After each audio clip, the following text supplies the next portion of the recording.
Good evening, and welcome to another segment of the new Black Leadership Coalition here live in the great studios of Intellectual Radio. It's Gregory saying, stake your claim with Gregory saying, ain't no telling what's going to come out of my mouth. That tends to be behind my post and the way people see me, but I am one of the co-founders of the New Black Leadership, and I am also the host, sometime the co-host of this show. I am so thankful this evening to have this golden opportunity to come to you all over these precious airwaves and to sit next to my brother and friend Conrad and just a brother from another mother, brother Minister Michael Muhammad, the founder of the New Black Leadership, sometime the host, co-host, producer, and a lot more to keep this show going. We are so pleased to be joined this evening by Minister Michael Muhammad. We're going to chop it up however it comes out. You know, oftentimes I say ain't no telling what's going to come out of my mouth, but to be very honest, folks, there really ain't no telling what's going to come out of his mouth. And so, Minister Mike, Yes, thank you so sir. much, man, to join us over these microphones and airwaves. How Yeah. you feel, sir? Thank you, brother. It's a blessing to be back on. Thank you for being here, hosting the show, and hopefully we can inspire some people to inspire and motivate some people to stay steadfast to the cause of our uh, our people and the upliftment of our people. Yes, sir.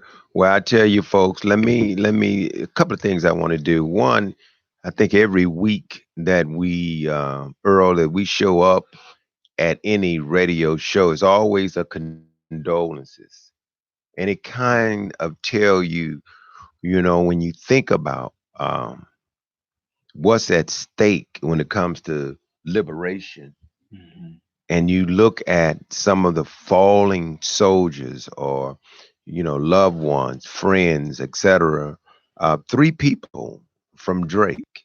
Mm. I was just a few months ago. It was a sister Teresa Hanley. Then a week ago or so, it was Black Magic, Lewis Lord, and another Mhm. brother that we call him Killer Kirby from Drake University, Marlon Kirby. I just read a post at 3 in the morning and was Mhm. very shocked. And his brother has been instrumental in the festivals that he's part of with Jamaica. He does the big deal with Jamaica and bringing those arts and cultures to our community. So my heart and my condolences and my support goes out to our brother, family, and friends, and his Alpha brothers, who are my brothers, all of the Alphas that were his ship at Drake University, and it touched them. They really, Hosea and Ken and Zig and Ron McFarland and the rest of those brothers, they really, and DC Carter, they really have been touched really deep. I read some of their posts. I never responded to their posts today. I didn't know what to say, but I'll see them, God willing, in a couple of weeks in St. Louis. And hopefully, I said this, and then I'm going to say this quick commentary. But I said this to a friend of mine, Terry, who's a mega. I was a BOC, just a brother on campus. We came up with that. The brothers in Illinois State, they say, "Well, you pledging?" I said, "Yeah, BOC, brother on campus," and I'm close with all of them. So, and because they know my position, and I love them all. I'm part of all of them and some more. But I was telling the other brother, that's why we have to find some capacity in our life, some room, man, to de-stress, to vent, Mhm. sometime to relax, to let it go, to Mhm. chill, because this work, Minister Mike, is very, very deep. I mean, when you think about folks, you think about the new Black Leadership Coalition is a community-based organization Mhm. that the one of the major in the beginning, what a mission is to um to when you look at the we say recruit or to create um working to create a working, now think about this, a working coalition, Mhm. to create a working coalition that in itself uh is about looking at working with viable man viable untapped Mhm. leadership, to create that, to now when we talk about creating, not recruiting, Mhm. but creating a viable group, of a viable working group of untapped leadership to serve our community, because the word viable means success. Success. We want folks who aim and purpose is to have success that serves our community. But folks, if I don't tell you anything or give you anything, all of you all need to go in your own private studio time and ingest before you digest, ingest, take in the the conversation, the words of wisdom, the guidance from the honorable our brother Minister Louis Farrakhan yesterday. Whatever you do, you don't never have to listen to me, Minister Mike, or whoever. Go and check out that uh 2 hours or a little more. But bro, sister, go and check out, go on NOI.org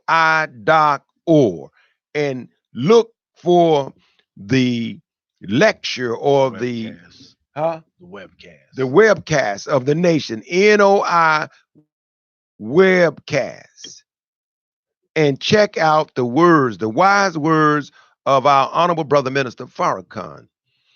That when you talk about resilience, that is divine resilience, to not just to speak truth to power, but to show you how things work for the good of Almighty God, and how humble the brother is as he know that he's sitting in a very powerful seat.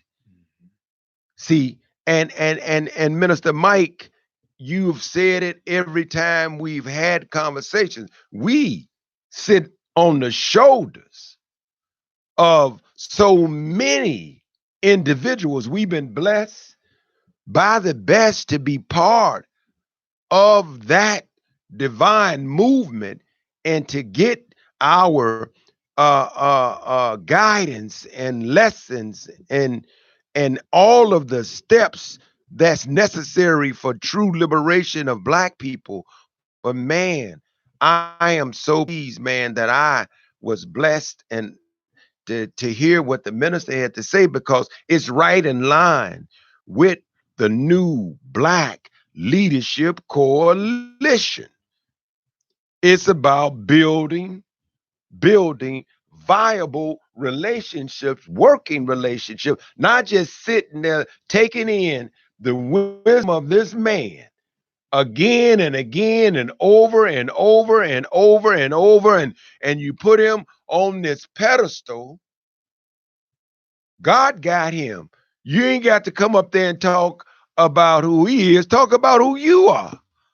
But not just talk, but your works. Because he's done his job and continue to do our job that we have been derelict in doing. We have not unified.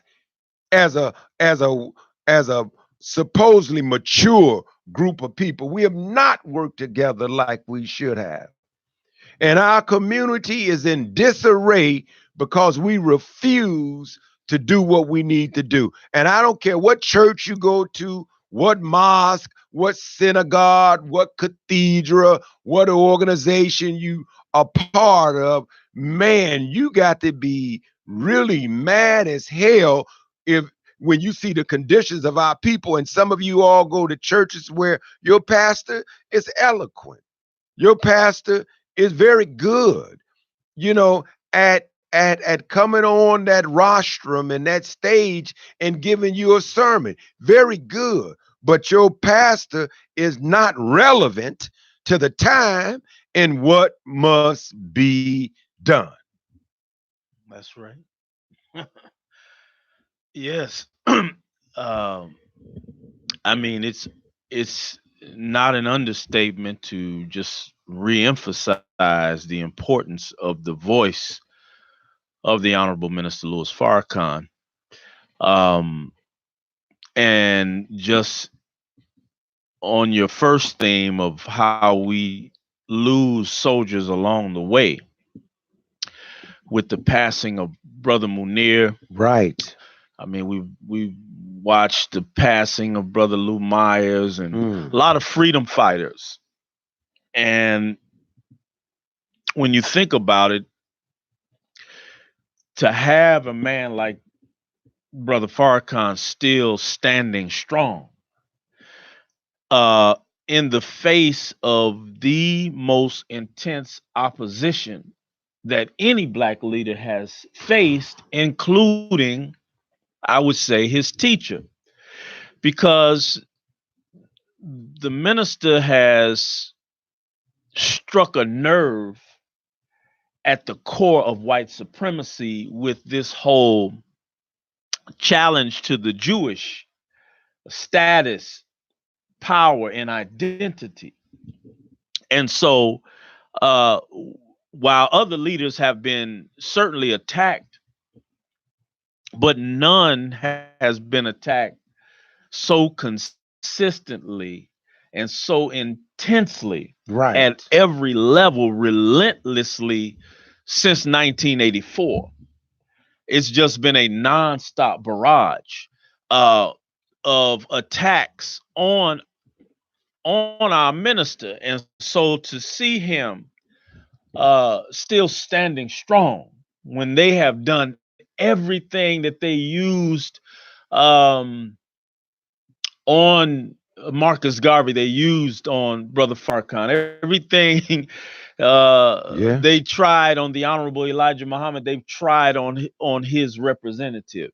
Everything they tried on Adam Clayton Powell, and we go down the line. Everything they've tried, including trying to uh, very skillfully very skillful attempts at assassination, which most people don't realize. He touched on that a little bit yesterday, but he really didn't go as far as he could have gone, because in my opinion there's been at least one additional attempt, well, two that I can think of, to assassinate him. One, when his food was poisoned, and another time when he was in Russia, they tried to navigate his plane in such a way that it would crash into the side of a mountain. Uh, Mm. and so if you go and look at those stories and how all of that unfolded, on top of the way the media, nobody has been vilified and attacked the way he has in the media. Nobody has been attacked and vilified as consistently and thoroughly by the United States government, as well as many state and local officials, entertainers, celebrities, athletes, the repudiations, the denunciations. I mean, there's a whole litany of black folk whose knees buckled, who did the tap dance and the buck dance and denounced him and distanced themselves from him. There's no other leader who has uh, such a portfolio of opposition Wow. that the enemy has accumulated and sent against him, and to see him standing strong At and 86. looking, he's 86, looking 50 almost, Wow. so I mean, it's really, I don't think that most of us appreciate I agree. the reality of God in his example. But Mike, can you teach us or talk to us? But it's teaching. When you think about that reality and you think about the work that you do counseling, and you look at the mentality, or you could go deeper. I'm going to use the word mentality for now. I'm not going to say sickness. I'm not going to say disturbed or just odd thinking. But when Mhm. you look at what the opposition does, but the job that they do on black people, to where we don't unify behind a voice that makes sense. Well, they've already miseducated us away from our self-interest. So to connect that with this concept of what we call counseling is about relationship building. Mm-hmm. And so if you look at the dynamic of our relationships, whether they're male, female relationships or just brother to brother, sister to sister, most of us choose our closest relationship are people that assuage our ego, uh, but don't necessarily tell us hard truth. And so we kind of push each other away. If you tell me too many times that, man, your collar's out of place or whatever, what I'm saying, Right, like, right, right, I'm right. tired of this. I ain't hanging with Greg. He keep every time we go out, Right. he find my collar out of place. I'm sick of it. Exactly. Leave my collar alone. So now the guys that don't say nothing about my, even though I'm looking like I'm a little Right. I'm a little disheveled, right? But I'd rather be disheveled and be around people that just make me feel good about my collar looking crazy than to develop, appreciate the relationship of Greg telling me my collar is you know what I'm saying. So what I'm saying is Good we are analogy. conditioned in a way that we go away from the things that are best for us, and that includes people. So at a very mundane level, if it Good don't have teaching. sugar and salt in it, I Mm. don't want it. You know what I mean? So even if I'm juicing, man, you got to put something sweet in. I can't take too much tart or bitter stuff, even though it may, what I'm saying, the sugar's a problem. Right. So anyway, um,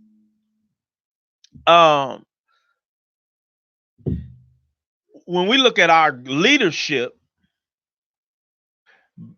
the two most successful men in organizing black people, well, I'll make it three.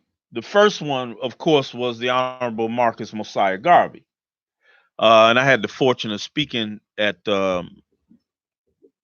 to their group yesterday. Oh, But good. he organized, they say, 8 million black people, which is amazing, right? Very.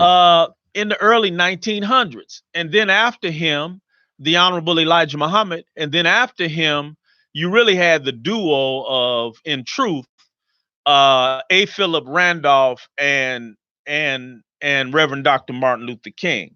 I put those two together because there was kind of a synergy there between their organizing work. But outside of those three people, and even episodically in their time, But most of us do not gravitate toward the leaders that mean us the best good. We Thank gravitate you. to the Thank you. leaders that mesmerize us with what our good brother, comrade Dr. Khalid Abdul Muhammad used to say. There are people who don't know him don't know this was one of his catchphrases: smoke screen and mirrors. So we go for the illusion of polish, the illusion of Mm, articulation, the illusion of the person who seems to be acceptable to the enemy, photogenic, telegraphic, and all of that kind of thing. And frequently, those are the very people who have the least substance. So what happens is, the people who have the substance, they may be just as articulate, just as photogenic, and all of that, but the substance that they're made of is a threat to the enemy who controls all the institutions in our community. And so they push us. They you know, those leaders are like the broccoli we don't like. The leaders we gravitate to are the candy ones. They come from the candy oh shop. yeah, yeah, You know what I yeah. mean? And they melt under pressure. Oh boy. You know, they melt. They melt under pressure. And so it's a syndrome, especially among black people, is that we're socialized in a way that we don't want a pretty girl who will challenge our character. We don't Women don't want a handsome guy who will challenge their character. We just want the pretty girl who would be the silent trophy, right? She ain't That's thinking right. too deep. Our women don't want a guy. You can be good looking, you can have money and all of that, but if you challenge their character, they go in the other direction. So we got to understand how deep it is that we've been socialized in a way that that we don't gravitate toward the difficulties of relationships. And so that transcends politically, economically, religiously. It, Mm-hmm. it, it's not just an internal thing in our personal relationships, it also reverberates out into how we organize our collective as a community. So we vote for elected officials who by and large they look good. Sometimes they sound all right, they're articulate, you can tell they're intelligent people. Some of them are basically good people, but they melt under pressure, right? And they don't have what it takes to put pressure on the system to make systematic changes for us. So when you get men like the Honorable Minister Louis Farrakhan, and others, then it's kind of tough. We like him. We know what he's saying is right. We applaud him. But when it get real thick, we get squirmish. We get uneasy. But every time he wins, we applaud him. We feel good about him. We get a little more love for him, but we really are scared to come all the way real close because we don't know how to have relationships with people of substance. Well, that's heavy. Can I ask you this? Is it like, and this might not, I think it's on topic, but when you mention challenging character, but behavior, Mhm. which is Right. part of the character, Yes, right? sir. So if someone you trying to, a lot of folks, women that we've dealt with, women that we might have in our life, a woman that we might have, a woman that talks to a man that she likes and she challenges their diet. Mhm. And every time, just like that collar, Mhm. every time they order something, they say, well, I don't want to get into an argument with Mhm. them, so let me order something that ain't gonna set them off. Right. What ain't about setting me off. It's about eating something that is good. But then our people have been so programmed to where they say, well, you gotta die from something. Mm-hmm. Who told you that ain't no good? Mm-hmm. My pastor didn't say that. He said all you gotta do is just bless it. Mm-hmm. If you just bless the piece of nasty, filthy, poison, swine, pork, you all right.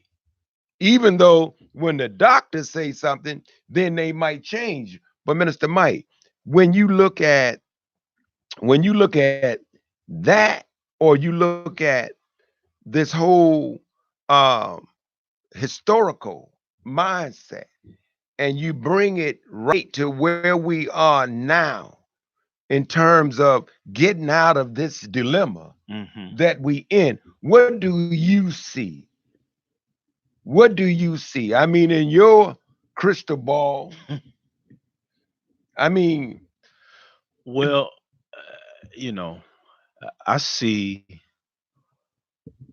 difficult days in front of black people because we still yet have leadership, political leadership, or economic leadership that is totally vested in the self-sufficiency of black people. We have a few, but not enough. just a few. And so, and then black people, we by and large, we're our sensibility about our value and worth is only raised generally in the context of police brutality. And outside of an episode of a Eric Gardner or Mike Brown or Laquan McDonald, when the fervor, the mass fervor over that dies down, the average black person, we can get 50,000 to the house picnic, but I don't think we had 50,000 when we shut down the Magnificent Mile. We maybe had maybe 5 or 6,000. Good point. So Silver Room, Silver Room, I mean, yeah, that's what's next. We block party is packed out every year. You know, I've never been, but you know, I see a I few went up there. shots. You know, I'm not. It's nothing wrong with going, but But you making sense. just as a point, No, but you're making I mean, sense. the world's largest Doesn't make a stepping difference. contest. Right. You know, if we could get all the house heads and all the stepping people to get in a room with sincere, capable, and qualified leadership and say, look, we're going to boycott these brands, and we're going to buy these brands over here that are black owned. We're going to build them up, right? And we're not holding no events over here, and uh, we're going to vote these three people in,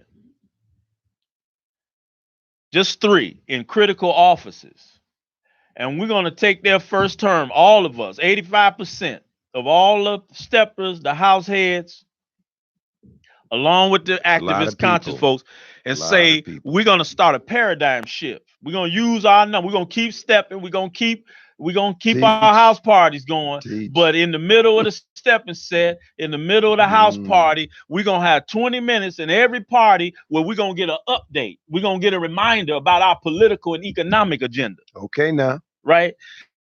Okay. What kind of change, what kind of shift would just those two groups? We're not even talking about the churches, the fraternities. We got other organizations, but just those two groups that wield a lot of influence in the life of black people. What kind of paradigm shift could we make? Right? So we're not even thinking like what I just said. This is not the conversation at our planning meetings of a house party or a family reunion. This is not the objective of most of our organizations. Because the truth is, the bitter, painful truth is that most of us who talk unity, we only want unity with the people we get along with. Well, you We know, don't want unity. We don't right, right. we don't want a That's true. comprehensive unity. Say, That's yeah, true. well, I don't like that. I don't like that Negro, but you know what? This is for this is for our community. I'm gonna sit through these meetings with this person. We gonna work on this plan together. We ain't got he go to the step and said I'm going to the house party. You know what I'm saying? He going to the cigar bar, man. I'm golfing. We ain't gonna kick it. We ain't gonna socialize. I'm not inviting him to my house. I ain't going to his house. But we black. We in this thing together, and we in a position of influence. So we gonna put our energies on the table together for them hours or for this whatever. But we know we don't get along, right? I ain't gonna cuss him out. We ain't gonna fight. But we gonna work on. We don't have the maturity. We don't have the maturity to swallow that down. But Mike, you said that in such a powerful way at our quarterly roundtable Mm. when you invited the coalition, went out, words went out, Mm-hmm. phone calls were made, Right. emails were sent That's right. to let them know that you are coming into a room of mature individuals who are going to leave their ego, they personal agenda outside. Right. What we're doing is for the good of the people. Is so when you look at Booker T. Washington and you look at Du Bois and you look at, I mean, the various individuals who were trying to get into people's head, but it's like in the school system. It's not the children, it's the That's adults. right. Absolutely. You know, I mean, the Honorable Elijah Muhammad and the Honorable Marcus Mosiah Garvey and others were right on it. The Honorable Elijah Muhammad, that's our motto. Our unity will win the battle, and the one you like to always quote, our unity is more powerful than a nuclear bomb, That's right. right? That's But right. that's the one thing that the enemy does not want us to practice. Is that why? And I just want to throw this in real quick. Our unity, our unity is powerful. Mhm. Our unity is the solution. Right. Is it why Al Sharpton, Reverend Jackson, Mark Morial, and others will not sit with Brother Farrakhan? I mean, Al Sharpton has a show. I don't think he's ever invited Minister Farrakhan on his show. I know who he worked for. I know who Al worked for. Don't get it twisted, folks. But when you talk about unity, TD Jakes, he went on a program, Breakfast Club. the Breakfast Club, and said, you know, literally, I can't work with Farrakhan. I don't want to work with Farrakhan. He do his thing, I do my thing. But for us to come into a room together and forge unity to send out a message of whatever to fix what's wrong, Mhm. he felt like, no, you just do your thing and I'll do my thing.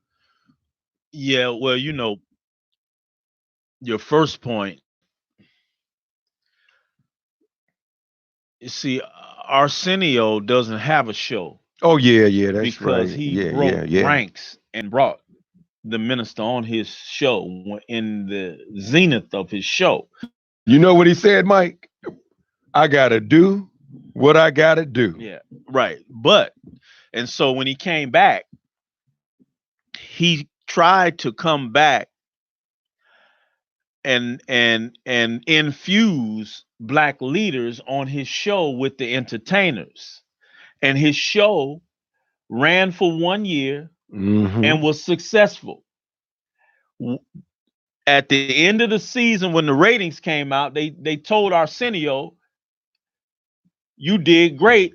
We're gonna renew you for the next season." Something happened, and less than a week later, They said, no, we're not bringing you back. So when you talk about Reverend Al Sharpton, it's no doubt that brother has been bought out. And when you get on a major media network syndicated show, you're dealing with the very people and forces that the minister is challenging to let us go, let our people go. That's right. Stop controlling our talented people. Stop dictating the thinking of our scholars. Let us go. Let us govern ourselves. Stop being the agents and the managers and the negotiators for us. Move out of the way, right? But those are the very people that are signing Reverend Sharpton's check. Reverend Jackson. Well, Reverend Jackson, the only explanation I could see is that he has a deep spiritual, theological difference with the teachings of the Honorable Elijah Muhammad, on top of being bought out, because he depends on liberal financing because of his attachment to the Democratic Party. Well, it is liberal Jewish people who control the Democratic Party. And so that's oil and water when you talk about associating and maintaining a public relationship with Minister Farrakhan. So again, these are sugar-coated leaders. And in the heat, their courage starts to melt. And so anytime you get close to Farrakhan and you're on a national stage or on any significant stage, it could be locally, they're going to put you to the litmus test of the Honorable Minister Louis Farrakhan. And that litmus test is hot. That's an acid test. Yeah. And you start burning and you run. I think a little heat getting on the Cory Booker. Well, Cory, that we don't even have to judge brother Cory Booker, because he never positioned himself as a freedom fighter for black people. That's right. So I don't expect none of those presidential candidates. I don't see any of them they're not freedom fighters at all. Kamala Harris, none of them. So the paradigm we haven't overcome, as I said, is we have to help each other learn what's in our best interest. Mm-hmm. Sometimes I don't know, Greg, what's in my best interest. Teach. You know what I'm saying? So I can go teach and say, gee, I want to be a mechanic. And you saying, well, brother, you preach, man. You teach. In my mind, I need money. I'm going to go. I need a brother to say, no, I know you hurting, but stay in your lane, because you're going to waste yourself with wrenches and sockets. You know what I'm saying? Or I go to buy a house and you understand finance and real estate and whatnot. Well, they're about to bend me over for this property, but I don't understand that. And I don't know, that's not in my best interest to buy this house. We have a habit. I'll sit back and watch you go in the dealership and let the dealer sell you, put you in a bad deal, even though I know I may know finance, I may have all the expertise of the car industry. I'll sit back and watch you. Or if I try to pull your coat, we so conditioned, you'll say, I trust what these white people telling me about this car more than I trust what you telling me about this car. Then you get in the bad deal, because we always, that whole paradigm, we think that white people's ice is colder than black ice. So, Mike, is it that scripture that what profit a man to gain the whole world and lose their soul? And this whole thing about 30 pieces of silver, we're driven by So on one level, you got a pastor or preacher or reverend preaching heaven. Mm-hmm. Yet to sustain the church and to pay it off and to have a certain lifestyle, they push the envelope. Well, So mm-hmm. they being realistic when it comes to their material world and what they need to feel a certain way in terms of the status quo, to living, large, Mm-hmm. to living large. Well, I think it's in the book of Malachi where God talks to the clergy and he says, your offerings, your feasts, your celebrations, your tithes, they Mm, sicken me damn. because you have polluted my offering. So he's talking to them about their practice in religion. See, the model that exists for religion generally in the black community is a Eurocentric model that originates on the plantations in chattel slavery. And we've carried that model forward, right? So we um we have clergy that are, you know, quite frankly, just dumbed down. And so they dumb us down because it's easier for me to make you feel good emotionally than to challenge you intellectually. Because if I challenge, see, once you challenge once you Good wake a teaching. person up intellectually and you challenge them intellectually, that requires action. See, action comes after truth. Truth requires action, but ignorance is bliss. And so bliss means that I feel good. And so that's a state of emotional, that's a highly emotional state, bliss. So I keep you ignorant, I keep you in bliss. And in order to keep you ignorant, I cannot go beyond the surface of the words of religion. So that's what we have. And so it transposes itself with political leadership. So we're talking about Reverend Jackson or Reverend Sharpton, Mark or others. We have a lot of so-called reverends that move over into the political spectrum, right? Apparently trying to replicate the Dr. King model, but they're not like Dr. King. See, Dr. King was self-sacrificial. That's right. He That's did not right. ingratiate himself. His largest one payment in life was when he received the Nobel Peace Prize, which comes with $1 million payment. I can't remember if it was $1 million when he got it, but whatever the amount was, he put it back into the treasuries Mm, of SCLC and continued to draw his regular salary, which wasn't much, right?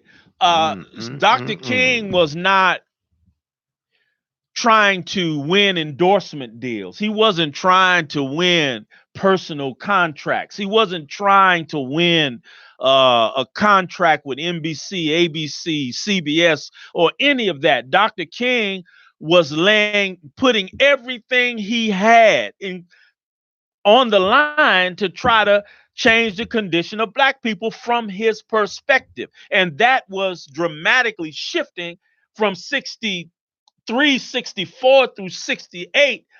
He had a complete shift in or of flowering, I would say, of his consciousness, because if you pay attention to his development through his writings and his messages, you see that spark of a revolutionary was always there. But as he gained more perspective from interacting with Fidel Castro Castro and Kwame Nkrumah and Kwame Ture, Stokely Carmichael and the Panther brothers and then the Honorable Malcolm and the Honorable Elijah Muhammad. His consciousness began to flower, right? But he never compromised this ideal that I have to be a suffering servant to uplift my people. So most of those who come in the name of Dr. King, they don't have that ethos. They don't. At some point, you have to be self-sacrificial. Mm-hmm. I'm not saying you got to take a vow of poverty, but I'm saying that the greatest of our leaders, even when they had money, they were always trying to figure out how to put the money or structure the money that it would uplift the masses of Black people, right? And so we've gotten away from that. Most of us don't understand that if I get a financial gain from raising my voice or making an impact in the name of Black people, I have an obligation to give back in a significant, measurable way, right? Right. So we have a conflict of values, and so, but unfortunately, most of our people only respond to leaders who drive nice cars. We only respond to people who have on fine suits. We only respond to people who look like money. He said, "Look like." And money. so it's a tough thing. You have to be a special person to have a lot of money and look like money, but not be about the money. Actually remain in a position where you're constantly putting your life on the line, where every day you wake up, the enemy is so afraid of what you might say or you might do that they might blow your brains out. Most of us, we get the money, we don't go that far up to the line. We get comfortable. But it goes back comfortable, but still scared. We're absolutely scared. We're more afraid to lose the comfort than we are to lose our credibility.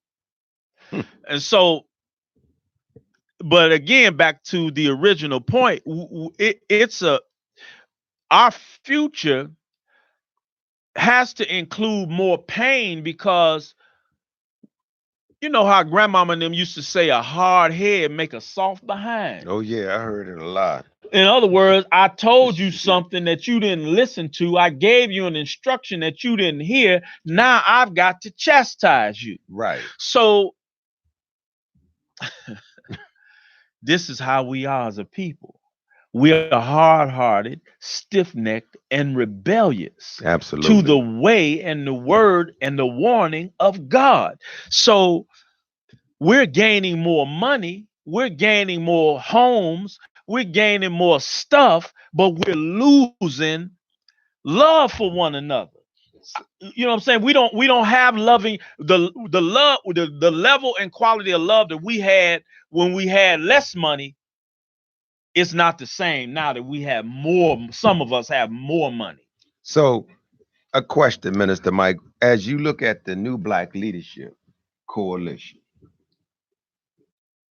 momentum, the quarterly roundtable, yes, and as you have many thought leaders, or I would say very wise young men and women who sat at that table, came into that room.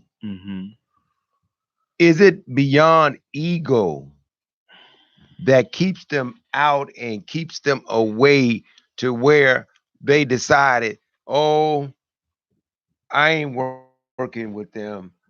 Do they not really can I just let me put it like this? Do we really know what freedom and liberation look like? Of course we don't.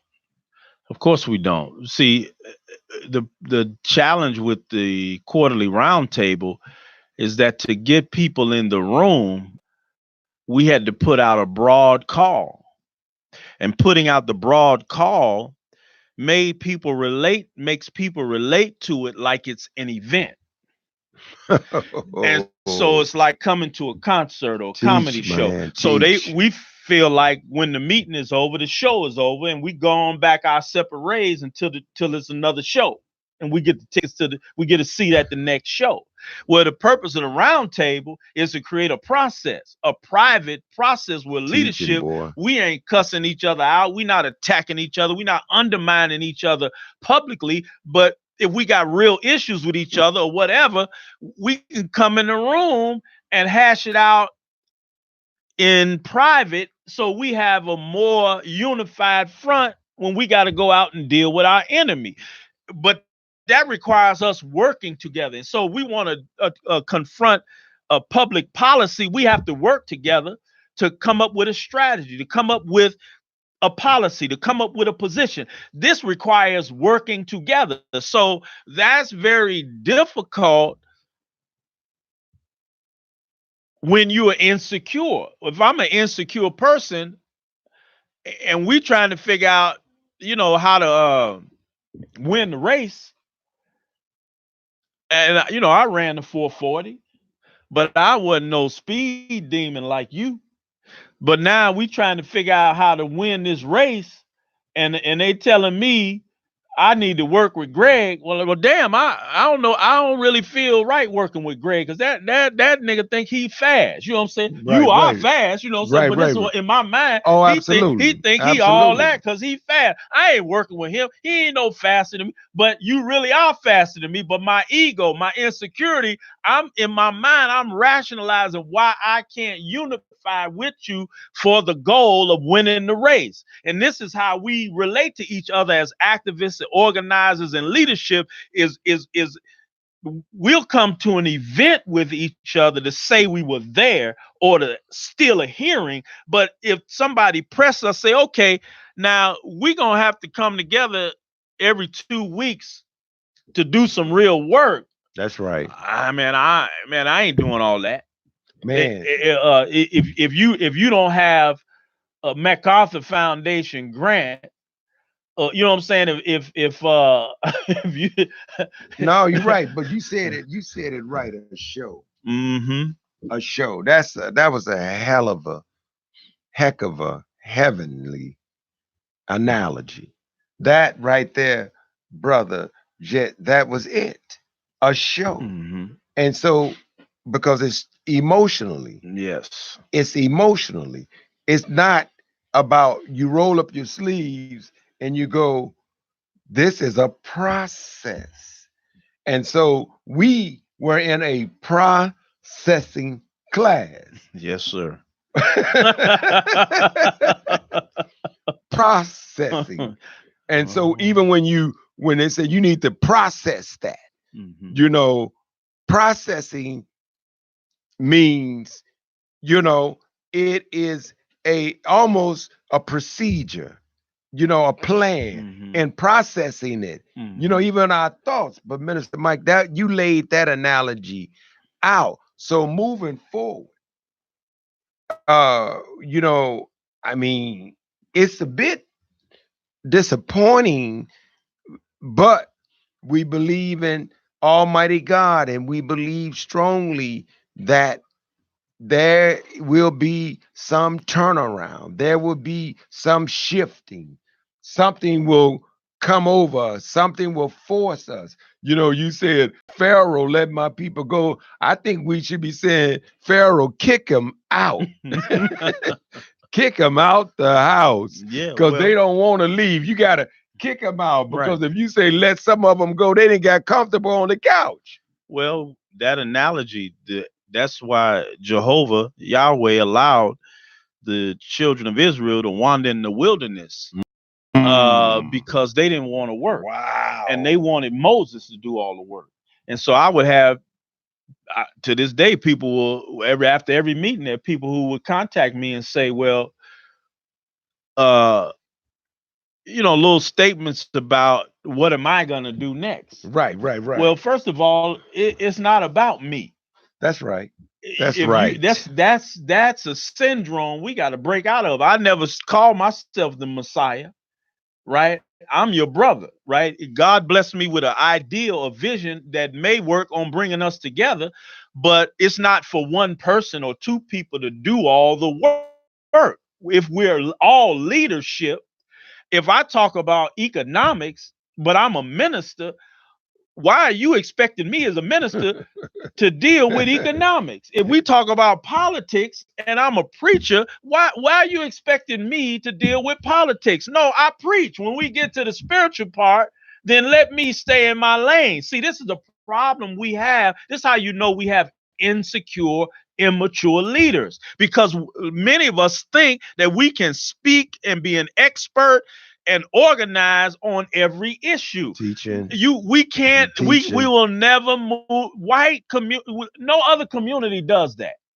No other community. Look, their business leaders are they business leaders.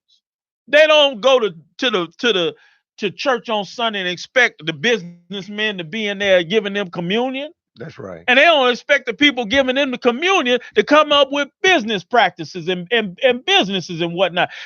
We are the only community that if somebody shows a little leadership, even though we've been a leader in our own right, we will fall back and try to put the whole weight on one person. Sounds And like then the when we don't minister. make progress, we blame the one person when we ourselves before then were claiming to be a leader just like that person. So this is how we know that the programming of the slave master is still in effect on us, because we fall back into a dependency position whenever we reach that crossroads road where we have to come together and be a collective of leadership to push the whole body forward. We acquiesce into the position of follower. See, some people you can't make them a follower. They might take instructions, they might follow a course, but even in the parameter, you can't make them fall back, because they're gonna lead. They've shaken off what we call that engram, that pathology.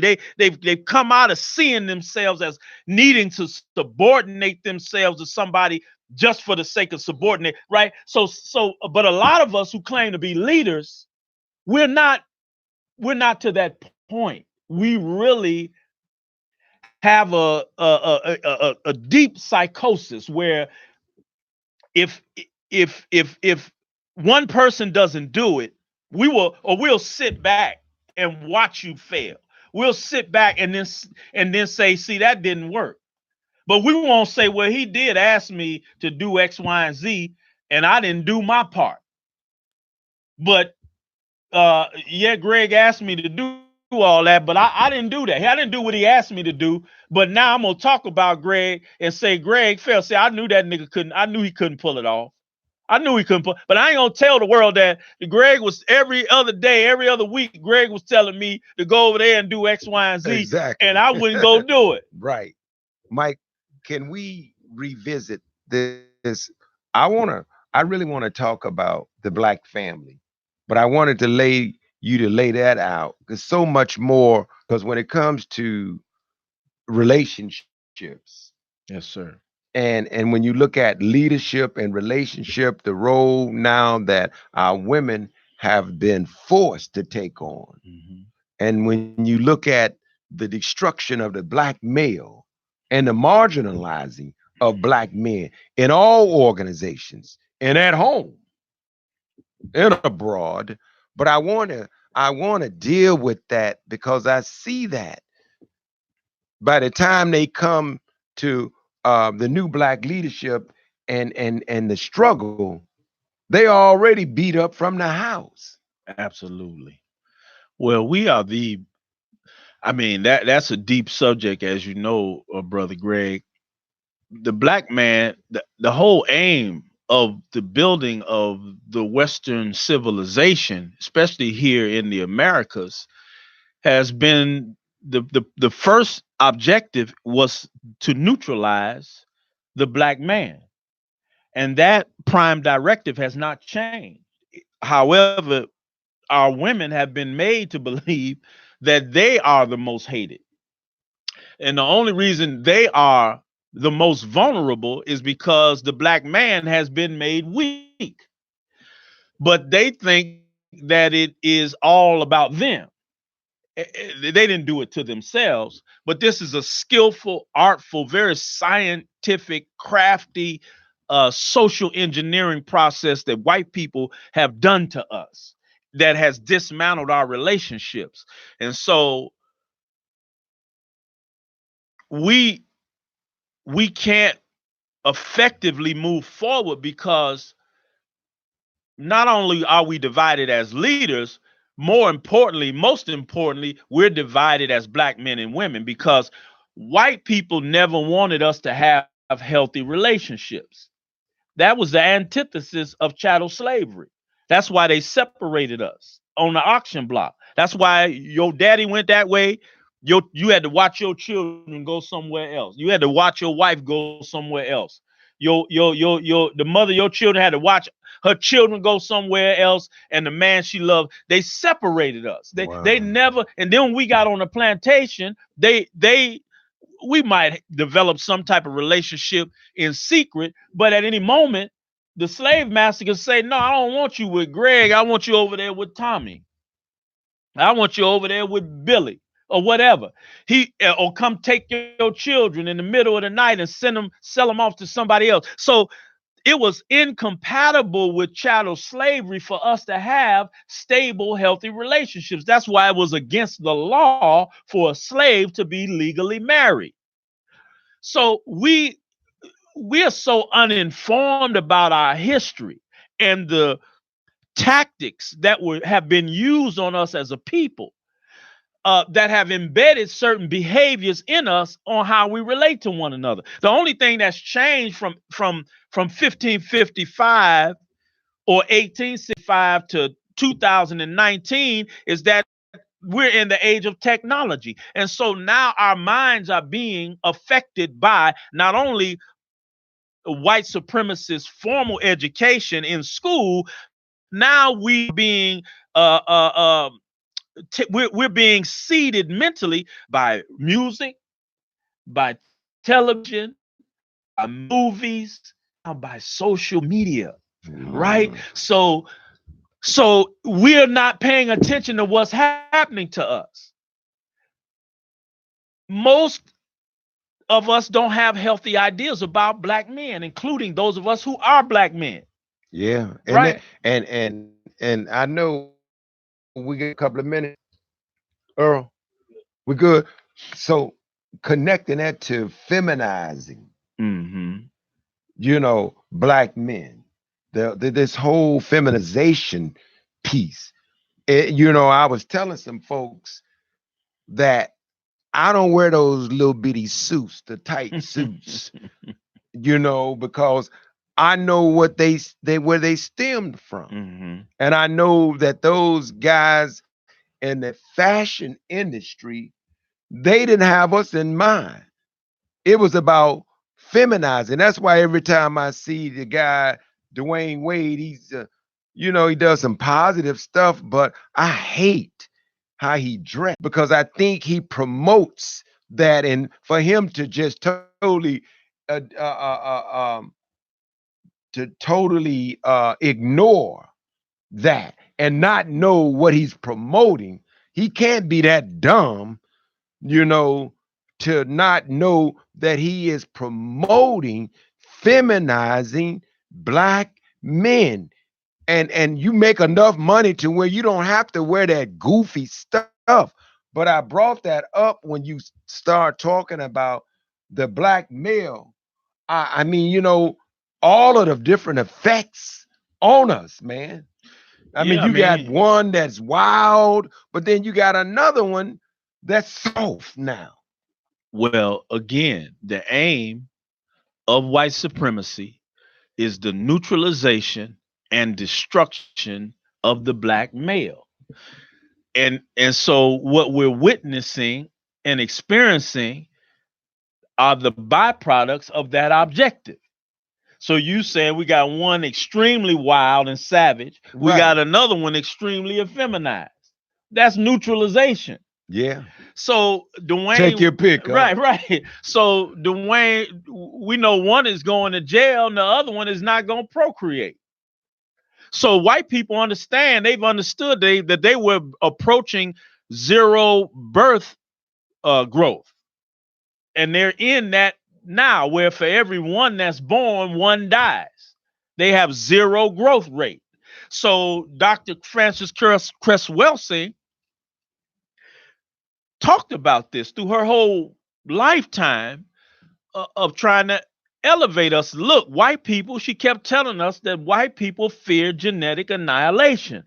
Well, what better way to stave off genetic annihilation than to create a savage class among black men, right? Who we know are going to be killed at a high rate and go to jail at a high rate. On the other end, we got effeminized black men who not interested in procreating. In the middle of that, the black woman is trapped. So she may have a black man. Most of our women have children with no healthy relationship with the father or fathers, or have children from multiple fathers. So there's a dysfunction built into these extreme conditions, social conditions that have been perpetuated on the black man, not to mention the unemployment, the miseducation. So all of this neutralizes. See, when you are in poverty and you stressed out, when you get deep into that thing, either you become extremely sexually active or you become demotivated. So the ones who become extremely sexually active, most of us, we engage because we're undeveloped as men. We're still at an animalistic, immature relationship with sex, right? And so we use sex as an escape. Some people use drugs. Some people use drugs and sex, right? But most of us, we're not taught about sex. We're not taught about relationships. We're not taught about procreation as young men. So now as we grow and mature as young men, we our hormones are turned on, and then now as the older we get, the more we're feeling the pressure of society of being a black male in society. So we're looking for an escape. So whether we become a gangbanger or whatever route we take, if the non-effeminized route involves a lot of sex.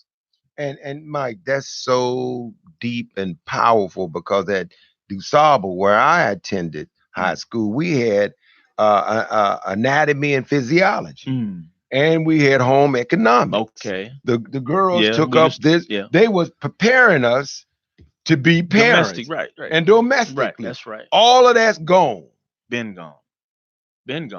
So now our children, our daughters and sons, they listening to rappers just talk about orgies, talking about oral sex, talking about anal sex, talking about all manner of freakishness, just outright. You know, it used to be just look right. with the cell phone. Exactly. They ain't gotta do nothing. Right. Ain't no parental nothing. Right, that's right. Your parents walk in, ain't no 3 channels. And so there's 3,000 channels. Yeah. So you have fathers. I see fathers all the time. They dropping off their young daughter or their young son at school with their pants sagging.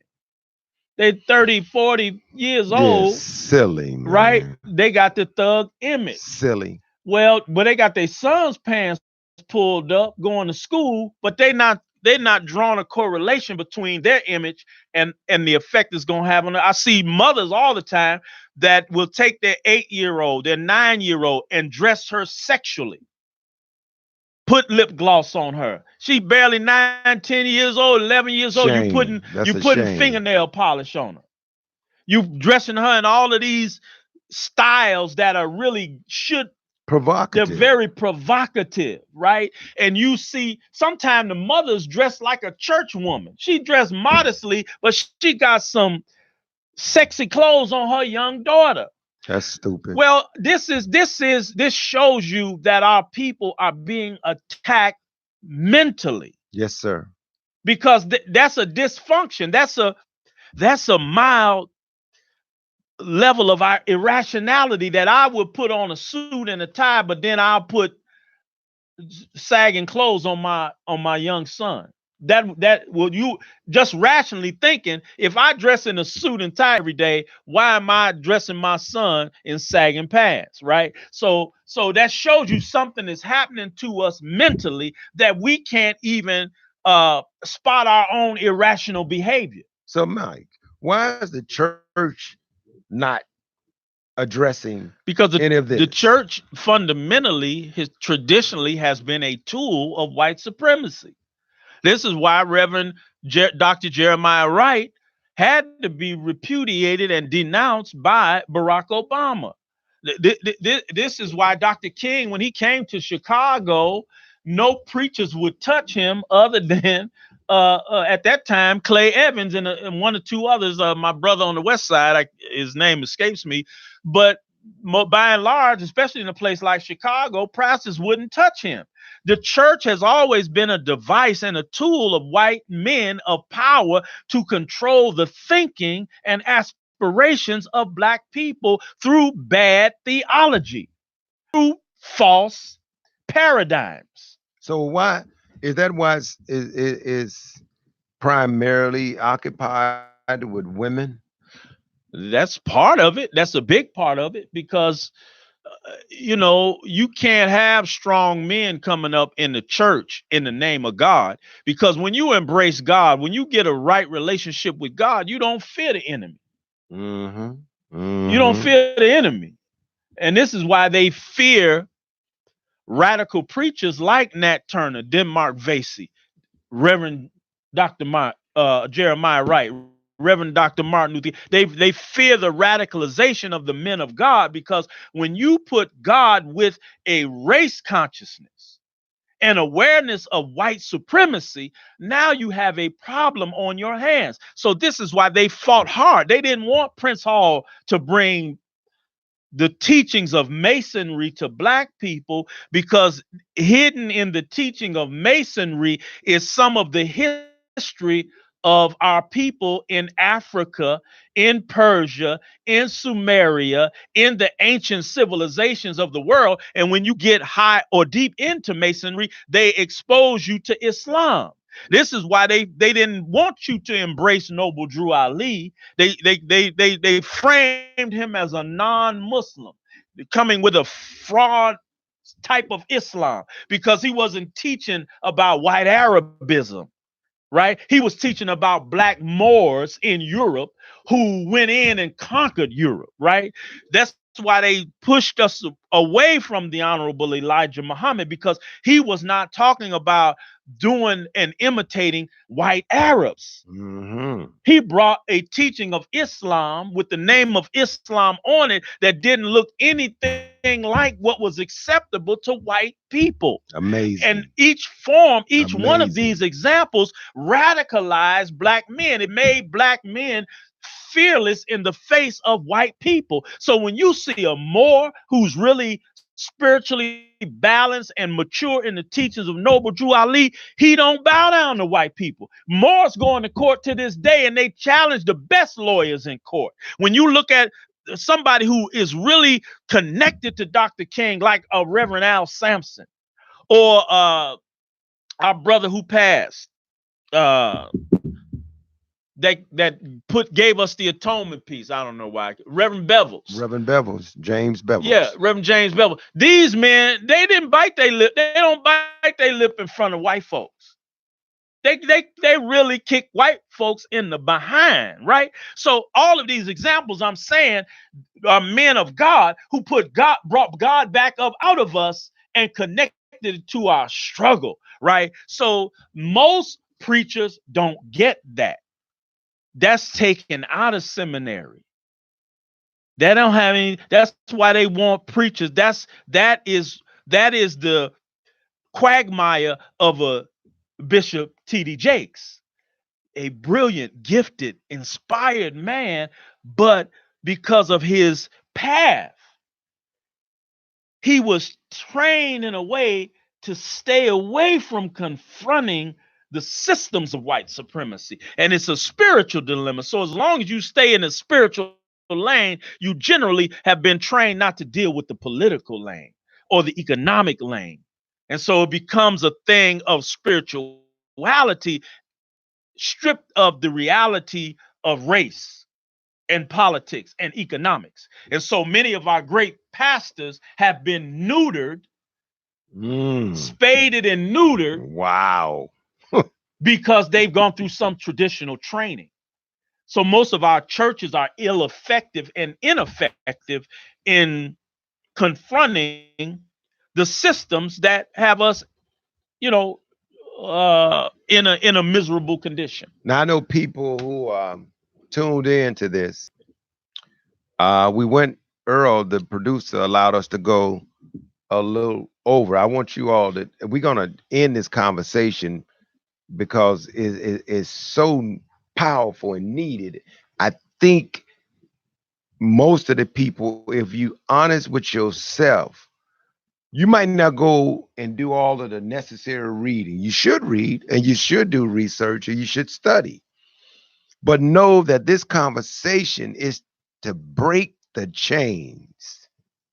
It ain't about creating division, but it is to break the chains of a mentality that is not addressing what's wrong with self, what's wrong with home and community.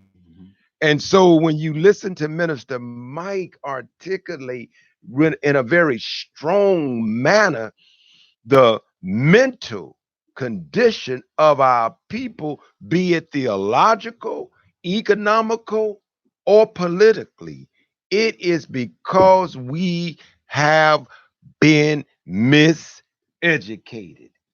Bottom line. And until we go and be re-educated and understand the damage that has been done to us individually and as a family, a community of people, we're not going to fix what's wrong. So when you go to the doctor and he gives you what? He gives you what? He gives you a placebo exactly prescription. But before then, he look at you. That's right. And diagnose. That's right. So this is a diagnosis that we looking at what's wrong, what's poison, what's disease, what need to be corrected, the medicine that we need. And then somebody writes you a prescription, you got to take the medicine. That's all I wanted to say. You need to take the medicine. And even though it's bitter, it don't taste, take it fast. Even Tylenol don't taste good. Leave a Tylenol in your mouth. Right, Earl? Ibuprofen in your mouth. You're going to be like, ooh, this nasty. Don't swallow that bad fella. Let it just melt behind your tongue or on your, no, in your mouth. So the bottom line is, folks, we must win back our mind.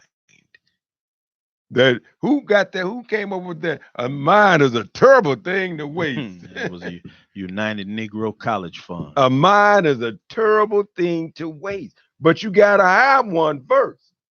That's the big problem. It ain't that you wasted it, it's that we don't have one. We're mindless. And too many of us are spineless. So we got spineless in mind. Anyway, thank you all for tuning in. Please share this conversation. Thank you, Intellectual Radio, for giving us an extended time so Minister Mike could finish the fire. Earl just didn't want to try to put the fire right out, so I put a little water on the fire because it's burning up in here. Thank you all for tuning in, and go back, listen to this, share this with your friends and with your family, and definitely share with the enemies. But they got it already. Share it with your friends. Peace and love. Thank you, Minister Mike. Thank you, Brother Gregory. Great conversation. Thank you all for tuning in. God willing, we'll see you next time. Peace and love.